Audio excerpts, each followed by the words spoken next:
mendukung channel ini. Jangan lupa like, komen dan subscribe dan aktifkan lonceng kuning agar tidak ketinggalan video selanjutnya.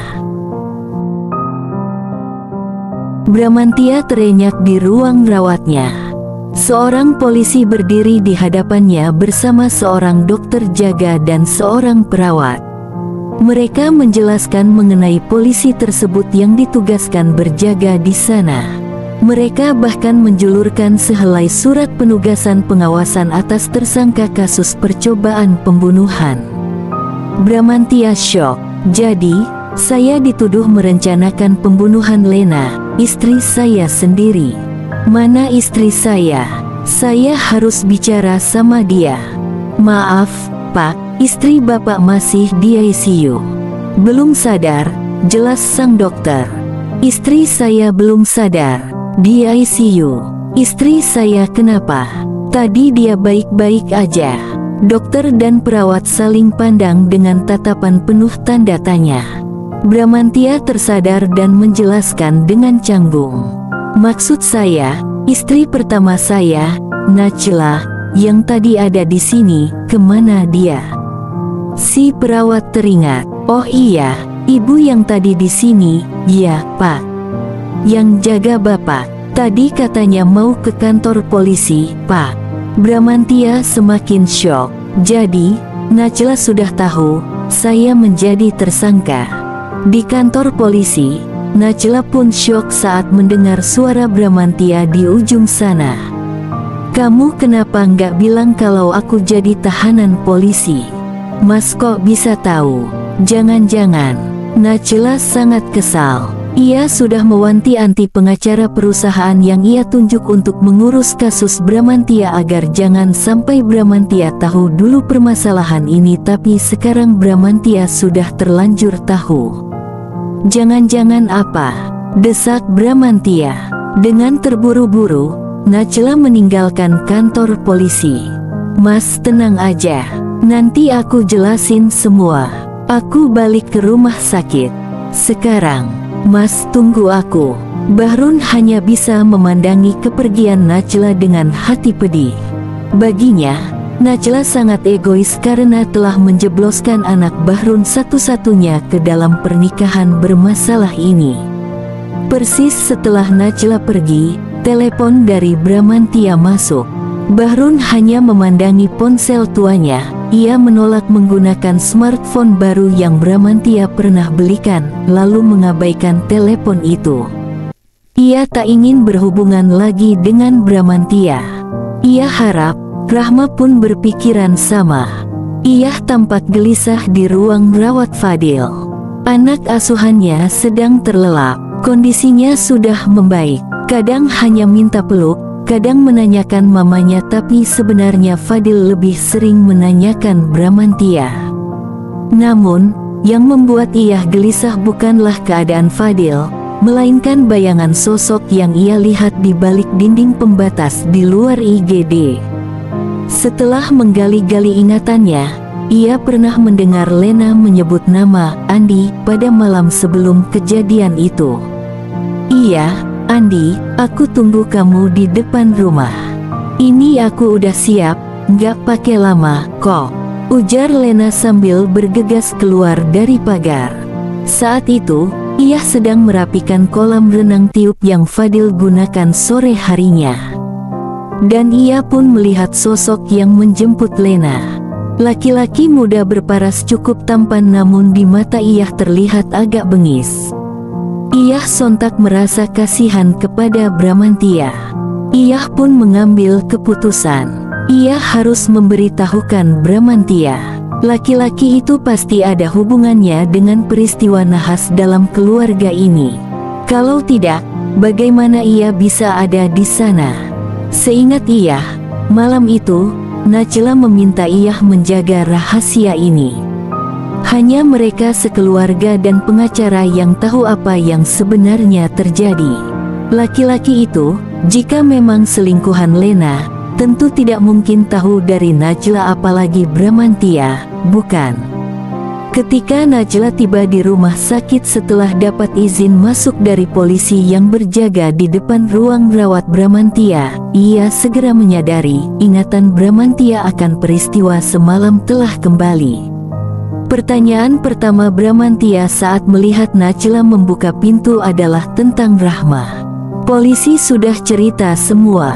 Rahma gimana? Dia ada di lokasi. Dia nggak ikut dipanggil polisi, kan? Najla melangkah pelan, lalu meraih tangan Bramantia. Aku barusan ke kantor polisi justru untuk melihat kondisi Rahma di sana, Mas. Wajah Bramantia memerah berang. Aku dan Rahma dijebak, Najla. Lena menjebak aku untuk datang ke sana. Tapi, Mas, bagaimana mungkin Lena yang menjebak? Lena sendiri keracunan dan sekarang masih belum sadar di ICU. Aku harus keluar dari rumah sakit, Najla. Aku harus jelaskan bahwa Rahma tidak ada urusan dengan keracunannya Lena. Aku juga tidak. Mata Bramantia berkilat emosi. Tadi Rahma sudah menjelaskan kronologinya. Tapi masalahnya, sekarang, tidak ada bukti apapun bahwa Mas dan Rahma datang memang setelah Lena keracunan. Polisi juga sedang memeriksa pihak Bungalow sekarang. Aku mau polisi periksa aku sekarang. Keluarkan aku dari sini. Tapi Mas belum sembuh benar, Mas. Aku gak apa-apa, Najla. Aku mau ke kantor polisi. Namun, sedetik kemudian, Bramantia teringat. Fadil gimana? Dia sudah tahu mamanya di rumah sakit. Iya sudah kamu kasih tahu. Maaf, Mas, aku nggak kabarin Mas sebelum ini. Tapi, Fadil juga sedang dirawat di rumah sakit ini. Bramantia terbelalak syok. Erma lega saat melihat Rahma pulang bersama Bahrun. Ia memeluk Rahma sambil menangis dengan perasaan campur aduk. Mereka tahu, kan, Neng gak bersalah. Mereka udah bebasin Neng, cecar Erma. Rahma menggeleng. Belum, Mah. Tadi pengacara Mas Bramantia yang sudah bikin surat permohonan penangguhan penahanan. Makanya Neng bisa pulang. Ini bukan pulang, Neng. Di sini sama aja dengan penjara dalam bentuk buku nikah. Bahrun menghela napas. Kita akan pulang beneran ke rumah kita. Dengan wajah tegas, Bahrun menoleh ke Erma. Mamah, beresin pakaian dan barang yang kita bawa dari rumah. Jangan bawa apapun dari sini yang bukan punya kita. Erma syok. Ayah ini ngomong apa sih? Pulang ke rumah kita. Iya, ke rumah kita. Ini bukan rumah kita. Besok ayah akan minta Nak Bramantia menceraikan si Neng. Ayah sudah tidak sanggup lagi melihat si Neng jadi istri ketiga yang menderita begini. Bahrun meninggalkan mereka, masuk ke kamar. Diam-diam air mata Rahma menggenang. Ia memang menemui Bramantia semalam untuk minta pisah, tapi setelah semua yang ia lalui bersama Bramantia semalam, ia tak menyangka ternyata harus seperti ini akhirnya. Dan, mengapa rasanya begitu menyakitkan? Erma tidak terima dan berseru sambil menyusul Bahrun. Ayah, nggak gitu caranya. Apalagi Erma sempat melihat mata Rahma yang berkaca-kaca. Ia yakin, Rahma sudah mencintai Bramantia. Kenapa mereka harus cerai? Harusnya masalah tuduhan ini yang diberesin, dong. Rahma tak ingin mendengar lagi perdebatan mereka di dalam. Ia memilih masuk ke kamar dan menangis sejadi-jadinya. Polisi penyidik bersama polisi penjaga sudah berada di ruang rawat Bramantia. Pengacara pun sudah berada di sana, mendampingi. Polisi dan perawat pun hadir di sana. Pertanyaan demi pertanyaan sudah mulai diajukan kepada Bramantia. Jadi, Bapak mengajak istri ketiga Bapak untuk menemui istri kedua Bapak berdasarkan pesan ini, yang istri kedua Bapak kirim ke HP Bapak. Polisi memandangi pesan dari Lena di ponsel Bramantya. Iya, Pak. Untuk apa kalau boleh tahu? Wajah sang polisi menyiratkan hal yang membuat Bramantya tidak nyaman. Sebenarnya saya tak berminat menjelaskan ini kepada Bapak karena ini masalah rumah tangga saya. Tapi, baiklah. Saya mengajak Rahma sekaligus untuk menemui Lena karena saya berniat menceraikan mereka berdua. Polisi manggut-manggut dan menoleh ke dokter. Diagnosa untuk Bu Lena adalah beliau keracunan. Ya, Dok. Betul, Pak. Beliau belum sadar sampai sekarang. Polisi manggut-manggut lagi dan beralih ke Bramantya lagi. Jadi, Bapak menyangkal bahwa Bapak yang meracuni Bu Lena. Saya bukan menyangkal, Pak. Memang bukan saya pelakunya. Dan, saya dengan sukarela bekerja sama dengan pihak kepolisian untuk mengungkap kasus ini. Kenapa? Karena saya tidak terima atas perlakuan ini. Anak kami, Fadil, masih membutuhkan ibunya. Apalagi sekarang Fadil pun sedang kurang sehat dan dirawat di rumah sakit ini. Siapapun yang telah tega melakukan ini semua harus mendapatkan ganjarannya. Polisi mengernyit dan memeriksa berkasnya. Tapi, di sini dikatakan bahwa Fadil bukan anak kandung Pak Bramantya. Memang secara biologis dia bukan anak saya, tapi saya menyayanginya seperti anak saya sendiri. Polisi manggut-manggut. Apa mungkin istri ketiga Bapak yang melakukan, menurut Bapak? Bramantya langsung terbelalak geram. Maaf, Pak. Mungkin konsep 3 istri ini masih aneh di mata Bapak dan mungkin Bapak pikir mereka saling berseteru, tapi tidak begitu dengan rumah tangga saya. Jadi, tolong, Bramantya semakin menekankan lagi kalimatnya, tolong jangan usik istri ketiga saya. Dia tidak tahu apa-apa. Saya yang membawanya ke bungalow itu. Kalaupun memang ada yang perlu dicurigai, itu hanyalah saya. Najla terkesiap, perasaannya terusik cemburu. Sudah secinta itukah Mas Bramantya kepada Rahma hingga sudi berkorban sebesar itu? Bramantya sudah boleh pulang dari rumah sakit 2 hari kemudian, berbarengan dengan Fadil. Di rumah, ia hanya beristirahat. Tubuhnya lemas, benaknya lunglai. Hanya sesekali ia keluar kamar dan bermain dengan Nabil, Ica, dan Fadil. Selebihnya, ia mengurung diri di kamar atau di ruang kerjanya. Bramantya memandangi foto perempuan yang menyebabkan semua kegundahannya. Rahma, kenapa kamu gak pernah jenguk aku di rumah sakit? Kenapa kamu gak pernah membalas pesanku, gak pernah menjawab telepon dari aku? Najla menatap sang suami dari celah pintu. Ia tahu apa yang ada di benak Bramantya. Ia ingin merasa cemburu tapi segera ia halau. Ia tak berhak cemburu. Bukankah dirinya yang menciptakan rasa cinta di antara Bramantya dan Rahma sedari awal? Setelah beberapa saat, Najla masuk kamar. Mas, panggilnya pelan, mesra. Bramantya menoleh tak acuh. Mau ketemu Rahma. Najla kuatkan hatinya untuk memberikan penawaran itu kepada Bramantya. Bramantya tampak terdiam, berpikir, lalu mengangkat bahu. Emang dia mau ketemu aku? Najla mengusap lengan Bramantya yang tubuhnya masih membelakanginya. Masa dia nggak mau ketemu suaminya? Bramantya terdiam lagi. Hingga akhirnya, 2 jam kemudian, Najla memarkir mobilnya di depan rumah yang Rahma dan kedua orang tuanya tinggali. Nachela menoleh ke Bramantya sambil mengajaknya turun dari mobil. Yuk, namun, Nachela justru mendapati Bramantya sedang menerawang. Tatapnya memancarkan rasa rindu dan haru secara bersamaan.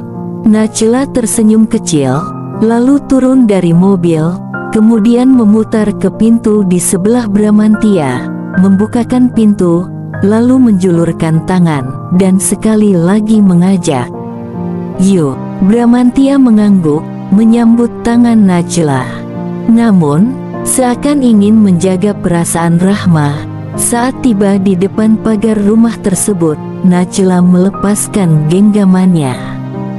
Bramantya menoleh dan menatap Nachela penuh rasa terima kasih atas pengertiannya. Nachela tersenyum kecil. Tetapi, ternyata, pagar tersebut digembok. Bramantya mengeluarkan kunci yang juga ia punya dan membuka gembok tersebut. Sebenarnya, melihat suasana rumah yang sangat lengang, perasaannya tidak enak.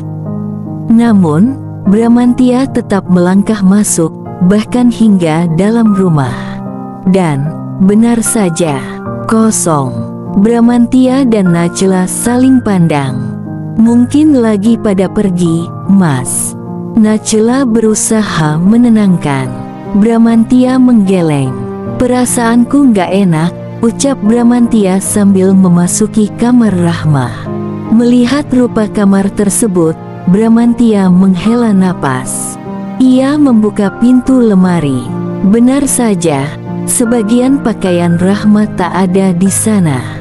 Hanya tersisa beberapa pakaian baru yang memang pernah Bramantya minta Rahma untuk beli. Mereka sudah pergi, Nachela, meninggalkan rumah ini. Hati Nachela mencelos. Ia teringat ucapan Bahrun tentang penyesalannya menikahkan Rahma dengan Bramantya. Kita ke rumah lama mereka aja, Mas. Mungkin mereka kembali ke sana, usul Nachela. Bramantya sempat menggeleng, namun ia terdiam. Mas, panggil Nachela. Aku nggak mau ganggu dia, Nachela. Biar aja dia menenangkan diri dulu. Tapi, Mas, kamu dan Rahma harus saling mengkonfirmasikan alibi kalian.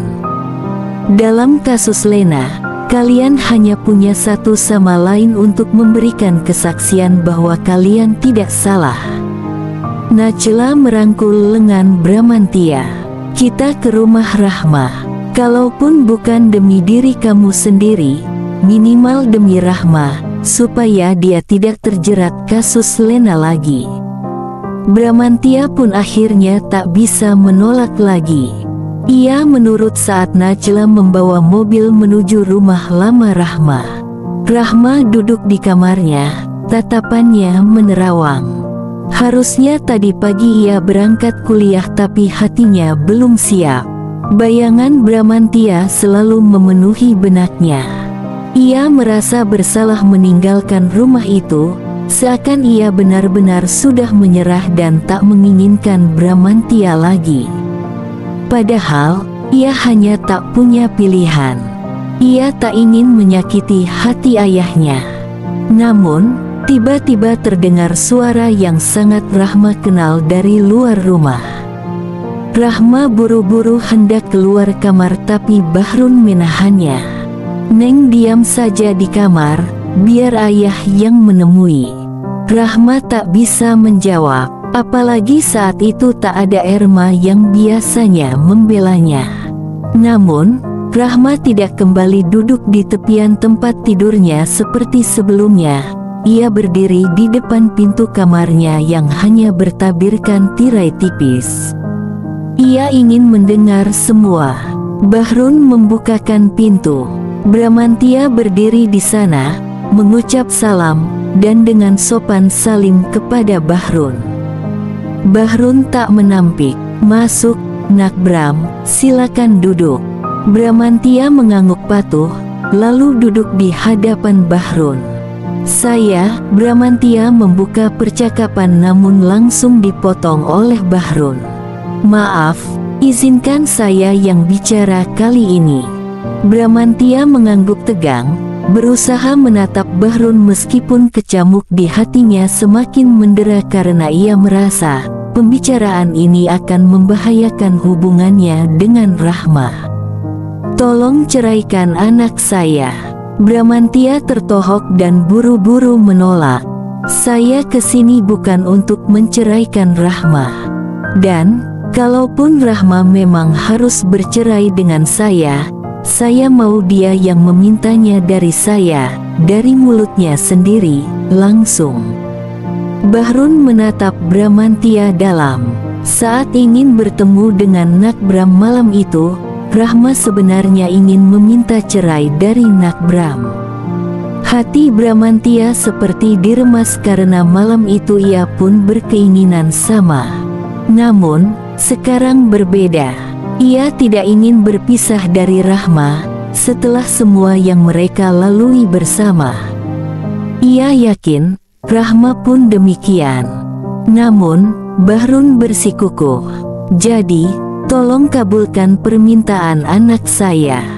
Bahrun mendapati mata menantu pura-puranya berkaca-kaca.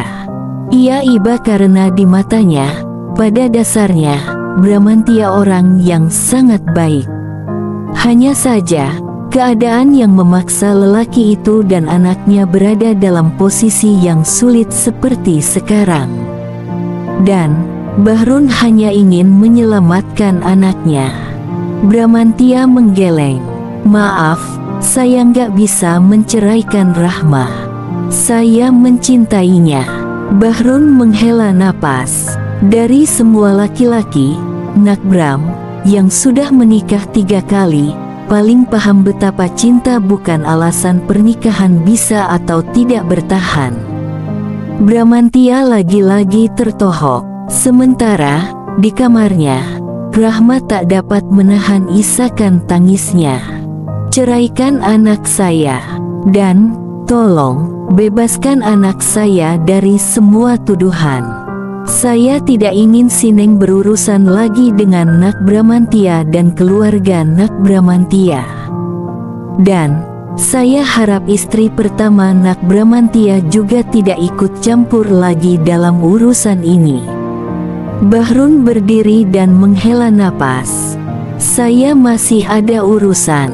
Saya tunggu keputusan Nak Bramantya segera, karena memang perceraian harus dari mulut Nak Bramantya." Bramantya terpaksa ikut berdiri. "Maafin saya, Ayah."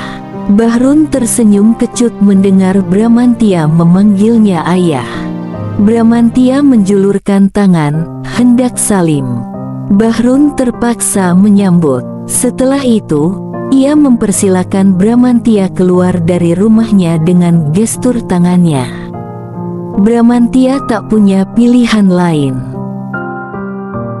Di kamarnya, Rahma membuka tirai jendela dan melihat betapa Bramantya melangkah lunglai meninggalkan rumahnya. Namun, saat Bramantya menoleh lagi ke rumahnya, Rahma buru-buru menutup tirai. Seperti apapun perasaannya kepada Bramantya sekarang, ia memang pernah berniat pisah. Di samping itu, kini saatnya ia menurut kepada Bahrun. Najla menunggu di depan gang. Dan saat ia melihat Bramantya melangkah lunglai, ia tahu hati suaminya telah patah. Najla buru-buru menghampiri dan merangkul lengan Bramantya, membimbingnya ke mobil. Mereka tidak tahu, Erma, yang baru kembali dari pengajian, melihat mereka. "Kenapa muka Najla dan Nak Bram kayak gitu?" "Ya, jangan-jangan mereka sudah ketemu si ayah." Erma buru-buru kembali ke rumahnya. Najla sudah di mobil bersama Bramantya yang terdiam dengan tatapan kosong. "Mas, apa kata Rahma?" Bramantya terkesiap, tersadar dari lamunannya. "Aku nggak ketemu Rahma. Terus, aku hanya ketemu ayahnya. Ayahnya minta aku ceraikan Rahma. Terus, aku menolak. Kalau Rahma yang minta cerai, aku mau aja memberikan apa yang dia mau. Tapi, yang minta ayahnya, bukan dia. Najla menarik napas dalam dan menghembuskannya perlahan lewat mulut, menatap jalan di depannya. Teringat betapa ia pernah menginginkan perceraian itu, tapi saat mengetahui Bramantya, yang sangat ia cintai, masih ingin mempertahankan pernikahannya dengan Rahma, perasaannya campur aduk. Ia iba kepada lelaki yang mengisi hatinya, namun ia juga bersyukur ayah Rahma menginginkan perpisahan itu. Erma sontak mengamuk saat mendengar cerita Bahrun.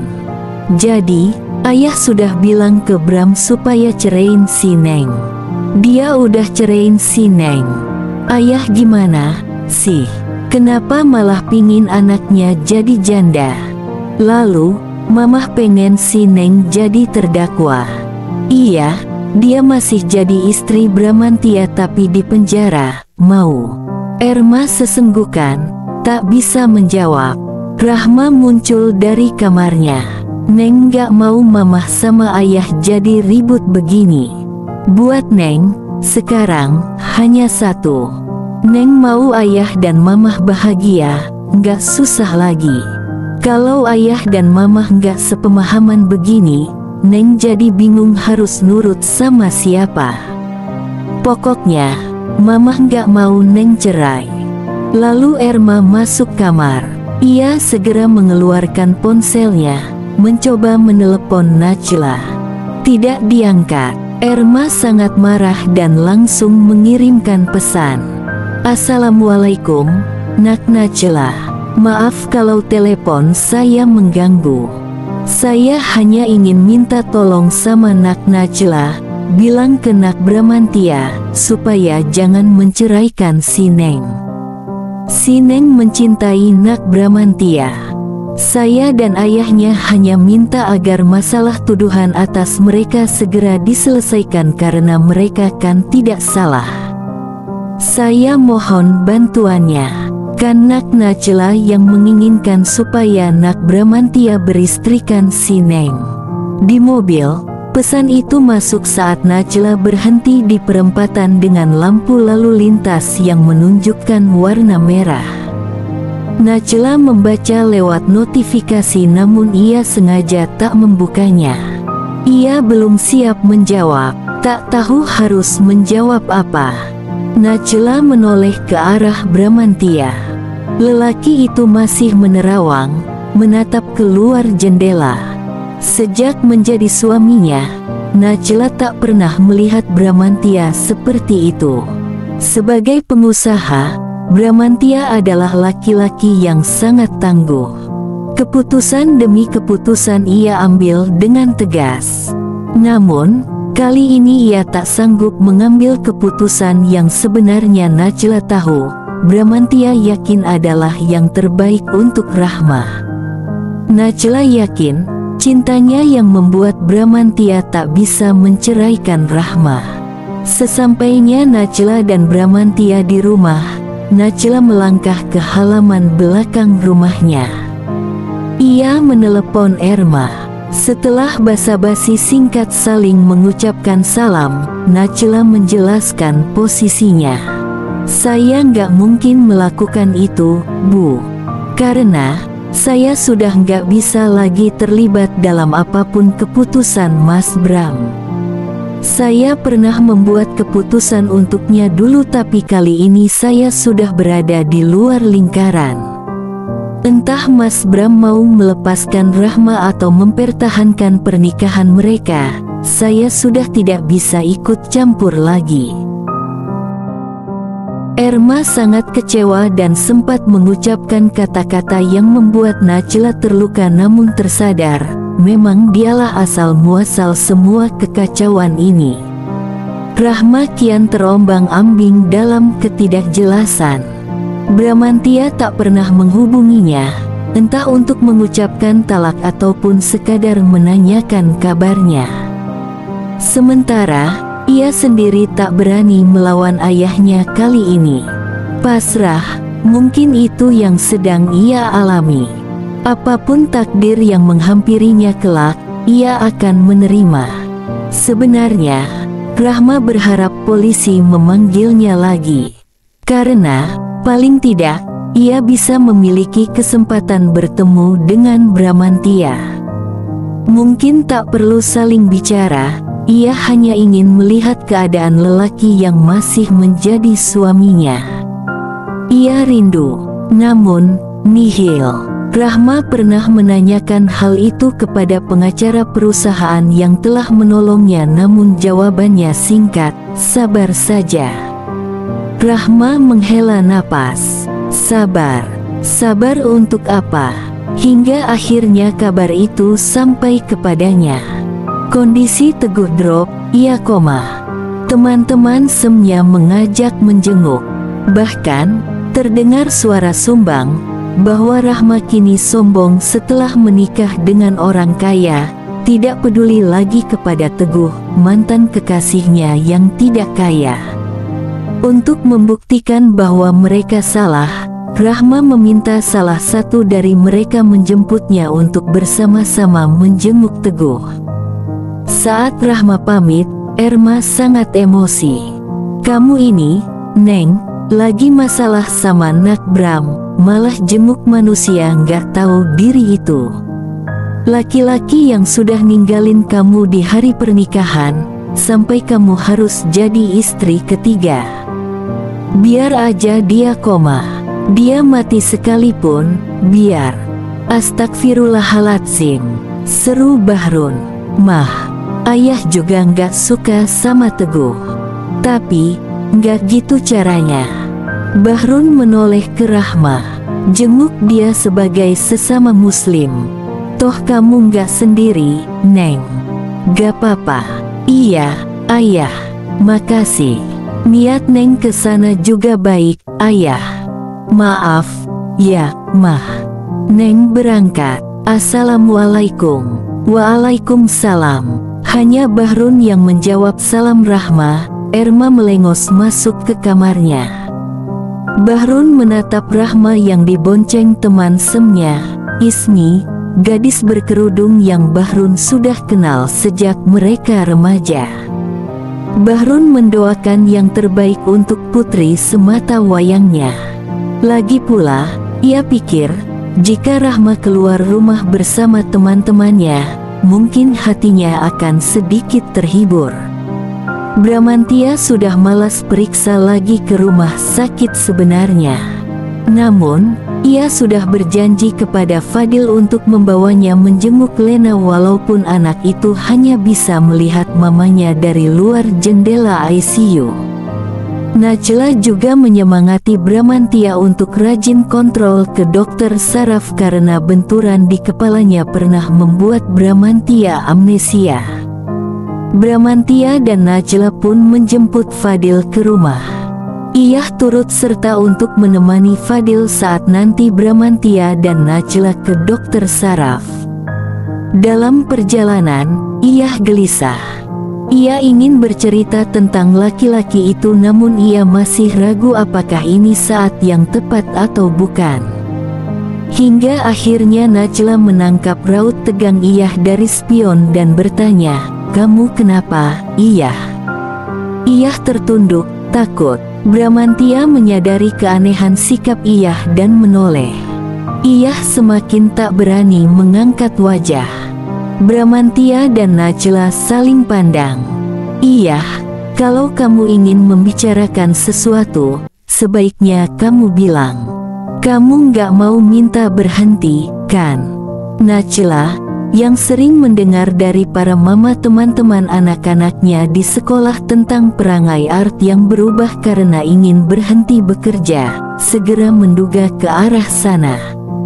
Iyah buru-buru menggeleng. "Enggak, Bu. Saya nggak mungkin meninggalkan Fadil dalam keadaan seperti ini." Dengan lembut Iyah mendekap anak asuhannya.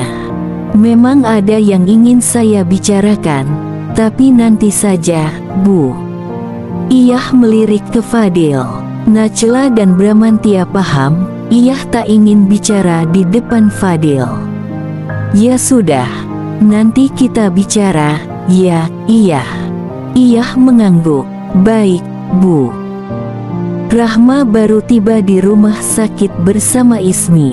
Ia memang sangat mengkhawatirkan Teguh, namun sejujurnya, jika Teguh tidak sedang dalam keadaan koma, ia lebih suka tidak datang ke sana. Ia sudah pernah memilih dan bukan Teguh yang ia pilih. Ia tak ingin menimbulkan kesalahpahaman lebih jauh.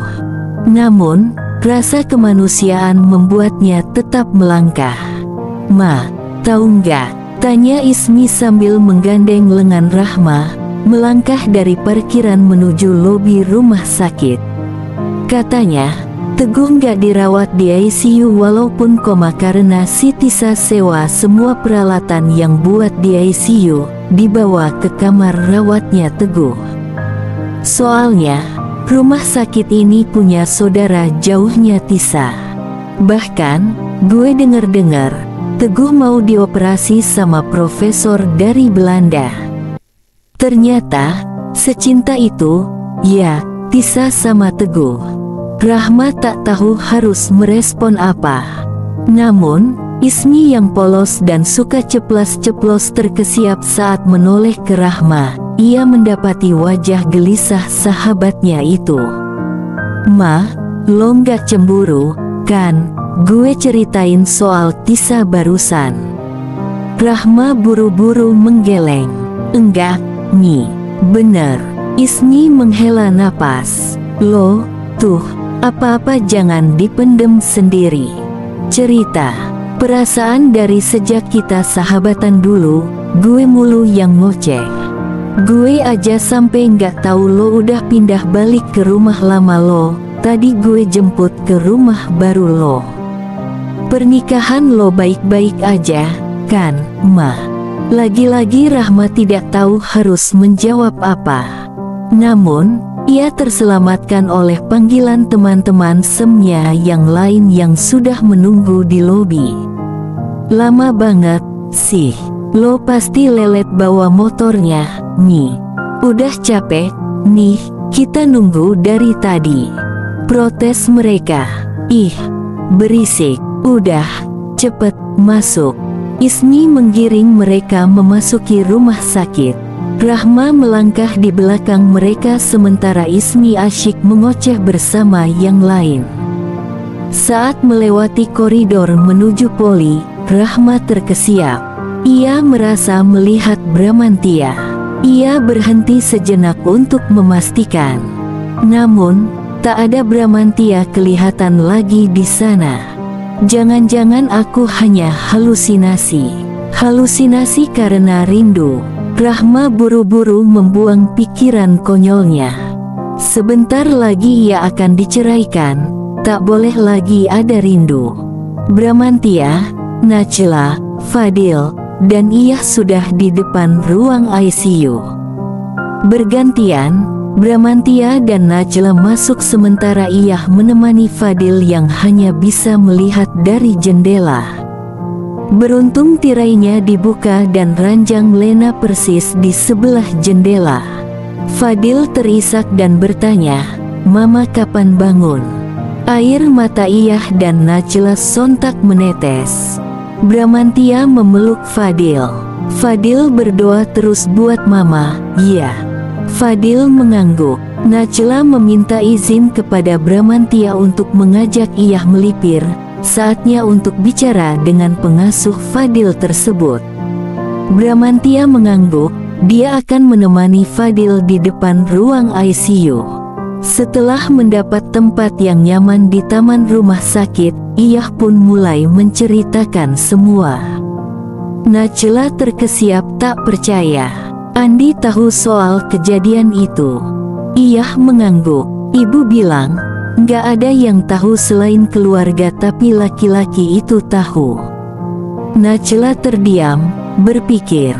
Saya curiga, Bu, jangan-jangan dia yang... Ia tak berani melanjutkan ucapannya. Iya, saya paham jalan pikiran kamu. Najla teringat saat ia melihat Lena dan Andi di kafe beberapa waktu silam. Kenapa aku nggak langsung bahas sama Mas Bram? Atau harusnya aku konfrontasi Lena sekalian? Mungkin kalau waktu itu aku bertindak, keadaan nggak akan seperti ini. Bu, panggil Iyah pelan melihat Najla tampak sangat tegang. Najla terkesiap lalu tersenyum tipis. Makasih buat informasinya, Iyah. Najla menggenggam tangan Iyah. Kamu simpan dulu untuk diri kamu sendiri, ya. Jangan kasih tahu siapapun. Informasi ini mungkin bisa menyelamatkan Pak Bram dari tuduhan. Dan juga menyelamatkan pernikahan Mas Bram dan Rahma, tambah Nah dalam hati. Iyah mengangguk. Dan, kamu siap kalau nanti jadi saksi? Tanya Najla penuh harap. Iyah mengangguk tegas. Siap, Bu. Najla lega. Kalau gitu, sekarang kita balik dulu ke ICU. Saya mau bicara sama Mas Bram soal ini. Kamu bisa tolong jaga Fadil, ya? Iyah mengangguk. Teguh masih terbaring lemah, tak sadarkan diri. Tutik menangis melihat kedatangan teman-teman Teguh, termasuk melihat Rahma. Ia memeluk Rahma erat. Rahma canggung membalas pelukannya. Apalagi Tisa ada di sana, walau perempuan itu hanya diam dan tertunduk dengan mata dan hidung merah karena tangisan yang tak kunjung berhenti. Rahma pun tak bisa menahan tangisnya. Begitu juga teman-teman mereka. Tutik menggandeng Rahma ke dekat kepala Teguh. Guh, ada Rahma. Dia datang jenguk kamu. Air mata Rahma semakin mengalir deras. Begitu pula air mata Tisa. Tutik pun terisak. Bangun, Guh. Ada teman-teman kamu yang lain juga. Teguh tetap bergeming, seakan tak mendengar ucapan Tutik. Tutik memberi isyarat kepada Rahma untuk memanggil Teguh. Rahma melirik Tisa. Tisa mengangguk. Rahma terpaksa melakukan yang Tutik minta walau dengan suara parau. Kak, bangun. Ibu khawatir sama kakak. Tutik semakin terisak. Ismi merangkul Tutik, memberikan kekuatan. Guh, Tisa juga ikut memanggil. Ada Rahma. Kamu kangen, kan, sama Rahma? Hati Rahma mencelos. Saat Tisa memanggil Teguh tadi, ia pikir karena Tisa tak mau kalah darinya, ingin menunjukkan bahwa dia yang lebih berhak atas Teguh saat ini. Rahma malu dengan pikiran suudzonnya. Guh, aku sadar, yang kamu cintai adalah Rahma. Semua terkejut mendengar ucapan Tisa. Kalau kamu sadar, sembuh, aku ikhlas kalaupun kamu berjodoh sama Rahma. Tisa. Rahma terkesiap dan kurang suka mendengar ucapan perempuan yang menganggapnya rival itu. Gue serius, Ma. Buat gue, yang penting Teguh sembuh. Lihat dia kayak gini, gue nggak kuat. Hati gue hancur. Kalaupun nanti gue harus lihat Elo yang di sisi Teguh saat dia sembuh, itu lebih baik daripada lihat dia kayak gini. Tangis Tisa semakin pecah. Rahma pun terisak. Satu sisi merasa bersalah karena tak memilih Teguh, tapi di sisi lain ia juga iba melihat lelaki yang pernah ia cintai seperti ini. Rahma, ibu setuju. Kalaupun Teguh memilih kamu, ibu setuju. Maafin semua kesalahan ibu, ya. Tutik menatap Tisa. Nak Tisa, maafin ibu. Ibu tahu kamu sudah banyak berkorban buat Teguh. Cintamu tulus. Tapi, Tisa buru-buru memotong. Tapi saat ini kita semua yang sayang sama Teguh hanya mau yang terbaik buat Teguh, kan, Bu? Tutik buru-buru mengangguk, lalu ia mengambil tangan Rahma. Rahma, mau, kan, kamu menikah sama Teguh kalau dia sembuh? Semua menatap Rahma. Rahma hanya bisa terdiam, tak tahu harus berkata apa. Ia masih sah sebagai istri Mas Bramantya. Dan keajaiban itu pun terjadi. Teguh mengerang pelan. Teguh. Tisa sontak berseru, Suster, Dok. Teguh sadar. Ia berlari ke pintu dan berteriak padahal ada bel yang bisa dipencet di dekat kepala Teguh. Anakku, Teguh. Dokter dan suster menghambur masuk. Teman-teman Teguh yang datang dan juga Rahma diminta keluar tapi Tutik menahan tangan Rahma. Kamu tetap di sini. Rahma menoleh ke Ismi. Ismi mengangguk. Kita tunggu Elo di kantin. Rahma terpaksa mengangguk dan tetap di sana. Dan benar saja, sementara dirinya diperiksa oleh dokter dan suster, Teguh tiba-tiba mengerang sambil menyebut namanya. Rahma. Air mata Tisa semakin menetes deras. Rahma terkesiap dan mematung di sana. Tutik memeluk Rahma. Dan, di ambang pintu, Ismi yang keluar paling akhir mendengar ucapan Teguh dan bulu kuduknya berdiri haru. Ternyata masih sebesar itu cinta Teguh kepada Rahma. Bramantya dan Fadil ternyata sudah melangkah meninggalkan ruang ICU menuju kantin. Bramantya tidak tega melihat Fadil terus menangisi Lena. Menurut Bramantya, kesedihan itu bisa menjadi trauma yang tidak baik untuk anak sekecil Fadil. Mau beli apa di kantin, Fadil? Es krim. Bramantya tersenyum, melangkah santai sambil menggandeng anak sambungnya itu memasuki kantin. Mereka membeli es krim masing-masing satu, lalu duduk di sebuah meja di sudut ruangan. Bramantya baru hendak mengirimkan pesan kepada Najla, memberitahukan bahwa ia di kantin bersama Fadil saat ia tak sengaja mendengar obrolan sekelompok orang di belakangnya. Kasihan, si Tisa sebenarnya. Dia ngerawat Teguh, biayain rumah sakitnya, ngelakuin apapun tapi ujung-ujungnya yang Teguh mau ya tetap Rahma. Tangan Bramantya refleks berhenti mengetik pesan.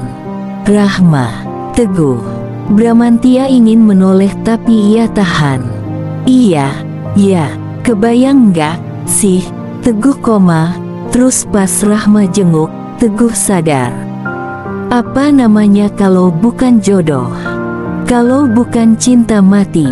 Jantung Bramantya berdebar kencang. Tapi Rahma masih jadi istri orang. Kayaknya udah enggak. Gue belum denger apa-apa sih. Tapi, tadi gue jemput dia ke rumah baru dari suaminya itu.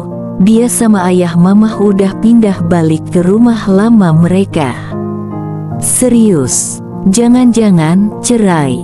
Nggak tahu deh. Lagian, Rahma mau aja jadi istri ketiga. Kalau sama Teguh, kan, bukan istri ketiga. Mending sama Teguh deh. Teguh bisa sembuh emangnya.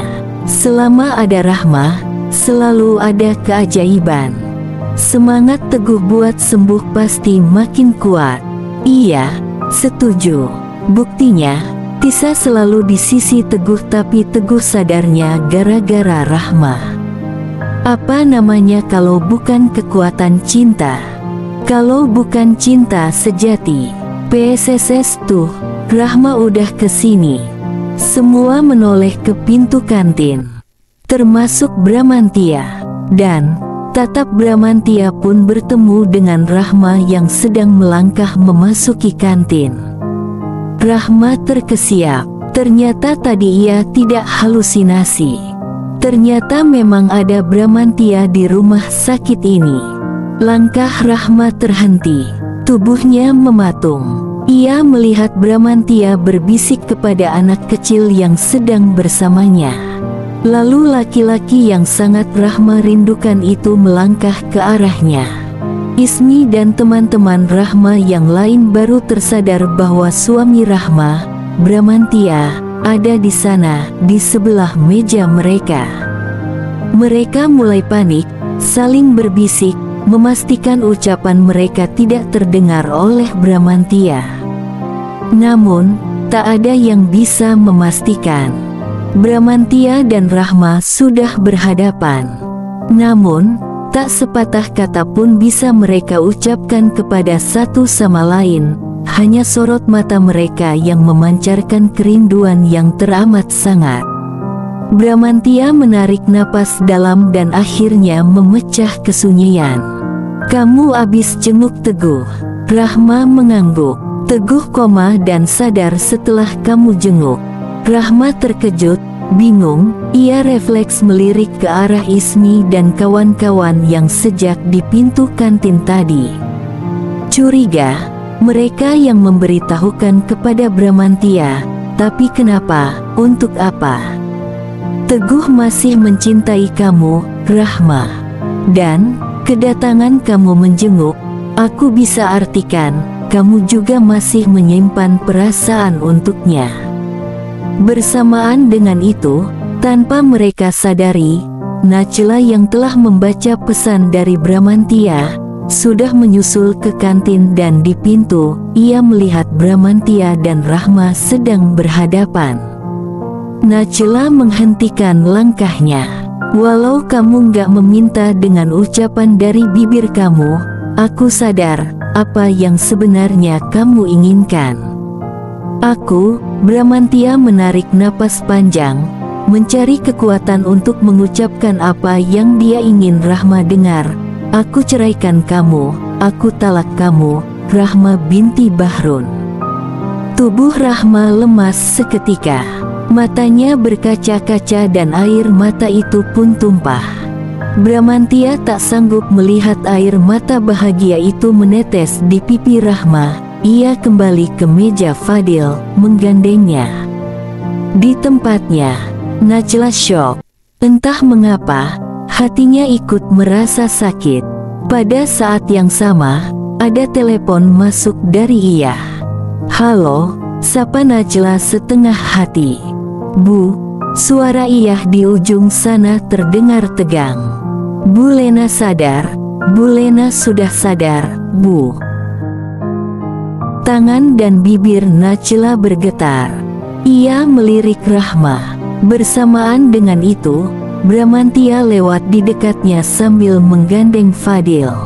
Bramantya melirik ke arah Nachla, menggenggam tangan Nachla, dan mereka berlalu dari sana. Nachla menoleh ke arah Rahma, tatap mereka bertemu. Nachla melihat kesedihan itu di sana.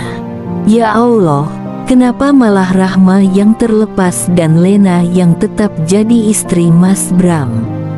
Mendapati tatapan rasa bersalah di mata Nachla, tubuh Rahma semakin melemas, seakan semua tulang di tubuhnya melunak. Ia merosot, tersungkur ke lantai rumah sakit, kakinya terlipat meskipun telapaknya masih tegak ke lantai, seakan hanya telapaknya yang masih berfungsi. Dalam posisi setengah terjongkok, Rahma terisak pedih. "Aku bukan istri Mas Bram lagi. Aku bukan istri ketiga lagi." Tamat.